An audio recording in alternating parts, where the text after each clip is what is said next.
Haya.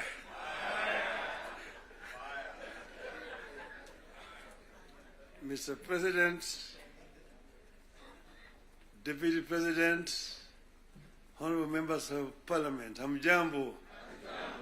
Hamjambo tena. Hey, I think I see almost a full house. Senators and members of the National Assembly. Thank you very much. I'm very happy to be here this morning to see you.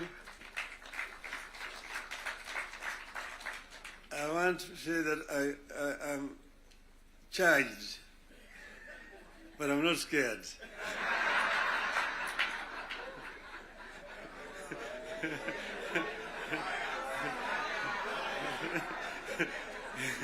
You know, I've been a member of Parliament for this constituency for 20 years. And I used to meet with members of Parliament. I was our Prime Minister. And every Wednesday was a Prime Minister's question time in Parliament. I used to be harassed a lot by members of Parliament. And that's why I'm not scared. But let me begin to say that none of us thought a day would come when protagonists just a year ago would get together to chart a joint way forward for this country. How did we find ourselves together, and why are we here today? One, in life of a nation, there comes a time when danger knocks on the door. It happened in the US during the Civil War that threatened to dismember the USA as we know it today. There's a region today referred to as former Yugoslavia. Yugoslavia existed as a country between 1918 and 1992. Then it fell apart into several countries, including Croatia, Montenegro, Serbia, Slovenia, Bosnia, and Macedonia. The former president of Yugoslavia, the late General Josip Broz Tito, used to say jokingly that I am the glue that is holding this fragile nation called Yugoslavia together. And if I depart, it may disintegrate in several small nations. And true to his prophecy, that's happened today. There's no Yugoslavia.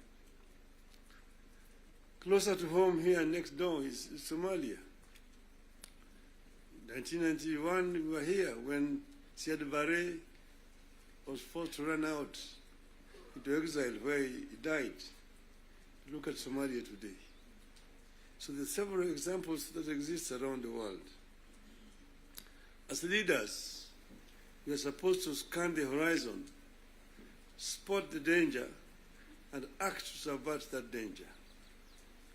In 2024, the last year, we understood that the dark clouds that were gathering over Kenya could have been exciting, but they could also mark the end of Kenya. We decided that it is better to have an imperfect country that is struggling to mend its ways than to have a collapsed one.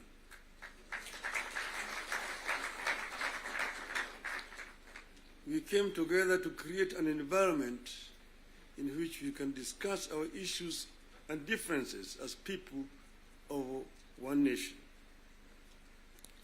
As you know, and as you know here, there are countries that cannot discuss their issues at home.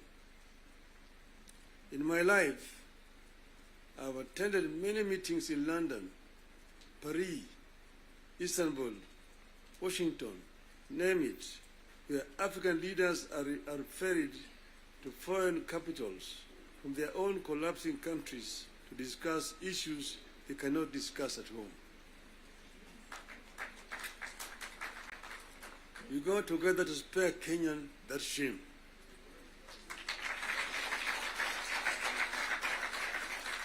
Our object was and remains one, as one U.S. Senator called it, our country, our whole country, and nothing but our country. Having stabilized the nation, how have we performed in the intervening periods? How do we do better?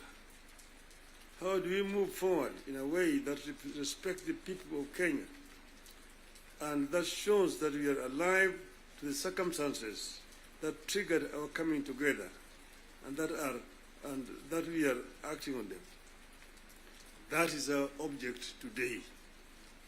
And that's why we are here today. We met and decided that we needed to have, for the first time, a joint parliamentary group meeting. We could now discuss with our members of parliament. It's over 2 months ago, an opportunity to discuss in this very same place here with the members of the executive.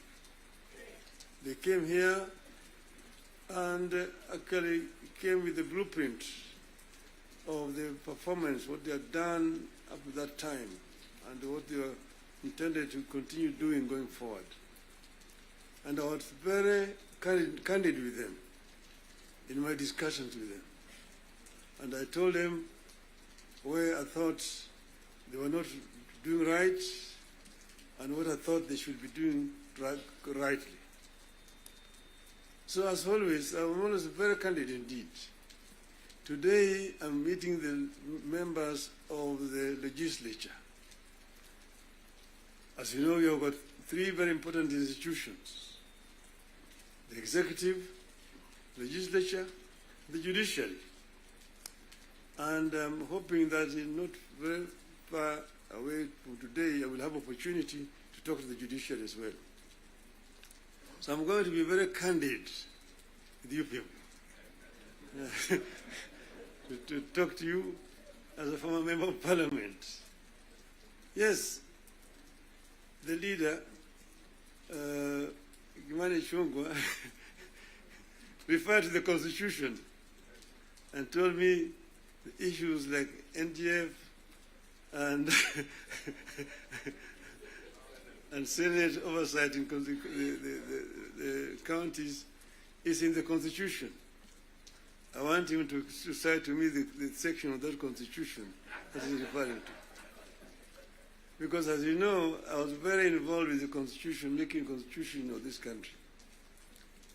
And another time, I would want to bring Professor Yashpal Gai, who was the leader of that Constitution making. And we went through very many issues. We had committees in the Bomas of Kenya dealing with various segments of that Constitution. The executive was one. Legislature is another one. Judiciary is another one. Devolution, other committee.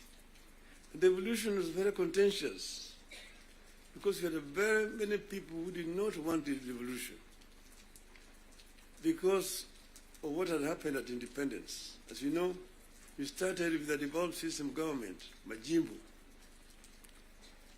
The foundation of Majimbo was actually contentious because it was ethnic-based.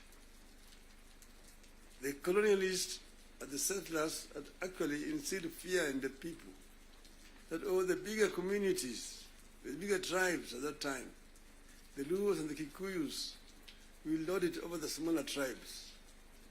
And thus the smaller tribes need to safeguard themselves by creating regions and powers so that they can be able to be protected. That was the basis of Majimbo. And it was a very lengthy discussion at Lancaster House. So KANU accepted Majimbo in London, but with the understanding that they would change it after the independence. So after independence, KANU actually started to frustrate Majimbo by not remitting funds to the regional governments.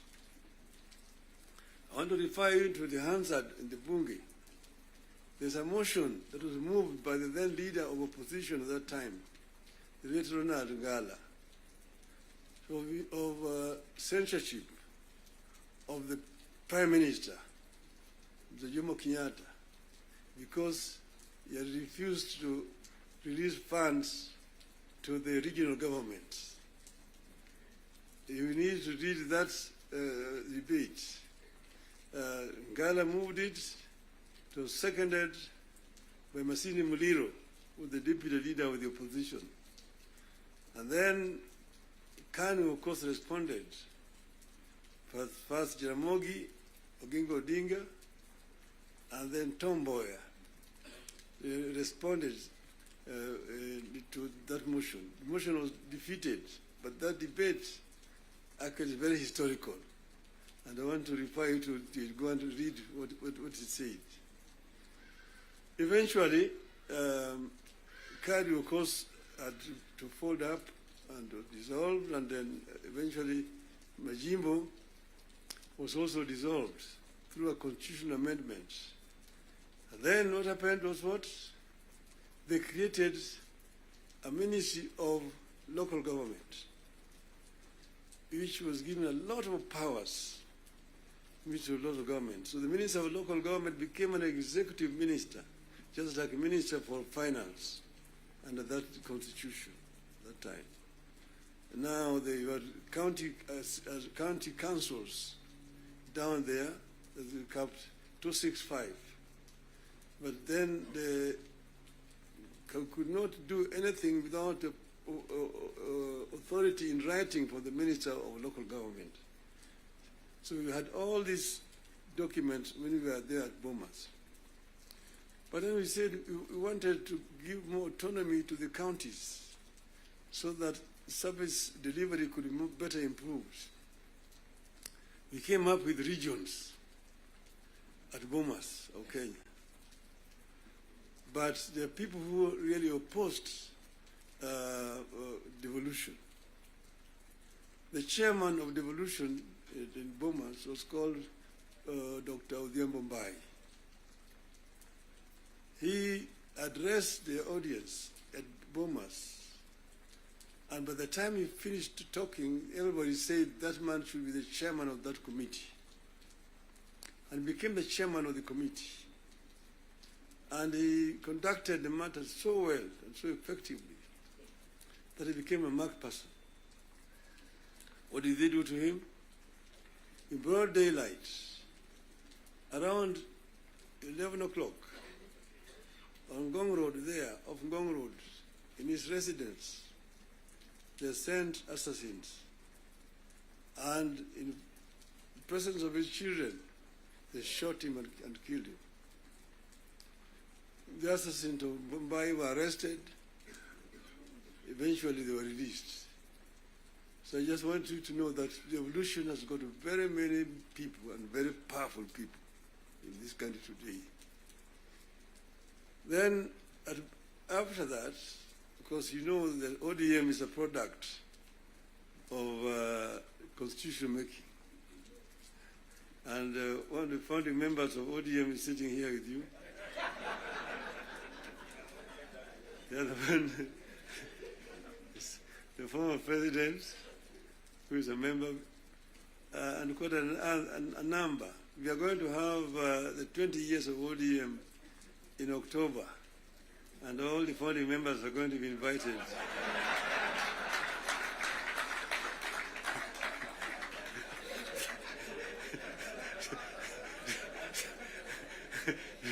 to come and attend.